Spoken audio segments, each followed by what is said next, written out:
CNN Chief International Correspondent Christiane Amanpour, who joins us right now on the phone. Christiane, what can you tell us? You've certainly spent a lot of time in this part of the world. Well, indeed, and just to the point of a potential coup in Turkey, you know, this is obviously not the first time. I mean, Turkish modern history is replete with military coups. And one of the things that President Erdogan did was try, when he came into power in the early 2000s as prime minister, to get the military out of politics and to get them back into their barracks. And that didn't sit well with a lot of the military. And of course, it hasn't sat well with the military and indeed many members of the secular Turkish society, as Erdogan is perceived to have become much more Islamist and much more authoritarian.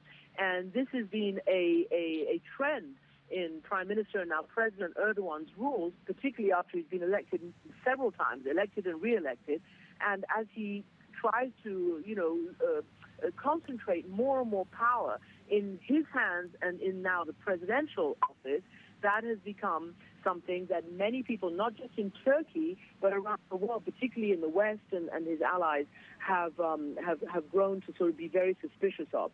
And you were talking about the precedent. There is a precedent because what we saw happen in Egypt after the Arab Spring, Mohamed Morsi was elected.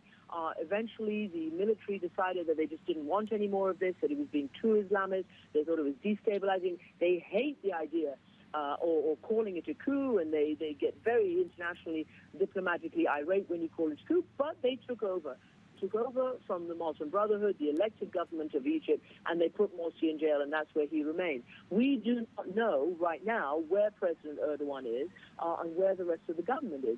Certainly the Prime Minister's office has been trying to say over the last several hours that this has been a failed attempt, an attempt by certain groups to create a coup, and we've put it down. But there are other reports now that we're reporting which says that, in fact, it's much more serious than that.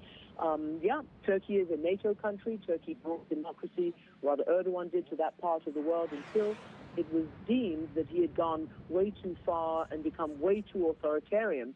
So we're waiting to see. And I mean, let's not forget, 14 terrorist attacks in Turkey over this past year. The latest one, as we all know, was in Istanbul. And the first time we saw a real direct back and forth link between ISIS in Syria using the sort of Turkish pipeline to come back and create mayhem at the Istanbul airport. So a lot going on, a lot to think about. It's a really important country, a NATO ally, massively huge in the effort to contain the Syrian war and the Syrian refugee crisis as well. Jake?